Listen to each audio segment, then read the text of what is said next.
Wat wie het prachtig waaien, net als zinnen er volop bij en dan ga ik hier dat het mooitijdsgevoel. Dat had het bij mij ik, want de bladen binnen haast uit. Het is letter als ik verwacht hier, maar de bladen binnen haast uit. Er moet uiteindelijk nog meer warmte komen, maar niet meer wetter. En het wetter stiert wel op het programma, net al te volle, maar het kan dus even wie het worden de komende dagen. Maar de kelt die stiert in het weekend weer op het programma. Ik zet het even op mijn berichtje. Joen en vannacht. Een meest beroemde loft bewolkt waar, steeds maar. Misschien nog een enkele opklaring. En temperaturen zijn tussen de zon en de 9 graden. En de wind die is er als net, die valt vannacht hier en daar voort. Zwak of matig, komt uit verschillende richtingen waai. De kans op mist is er, dus een waarschuwing van het verkeer. En dan Monudai, we beginnen in een petit, de maand dit misschien nog maar mist. Via is een meest beroemde loft, meest bewolkt. Maar ik nog kans op wat zinnen, vooral in het zuidelijke pad van de provincie en het zuidoosten en oosten.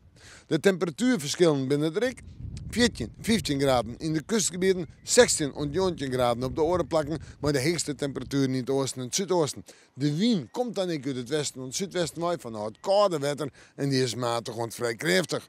We zeggen vooruit.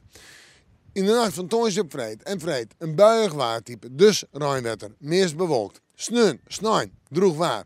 En de temperaturen binnen deze dagen volle leger, zo'n 10 of halve graden. In de nachten wordt het ik kouder, maar we kunnen er in het weekend op uit, want snijn wordt het daar maar de meeste zinnen. En Koninginnedag, ik denk dat het droeg blijft, maar een temperatuur om bij de 14 of 15 graden heen. We moeten morgen maar weer even in het waarsje.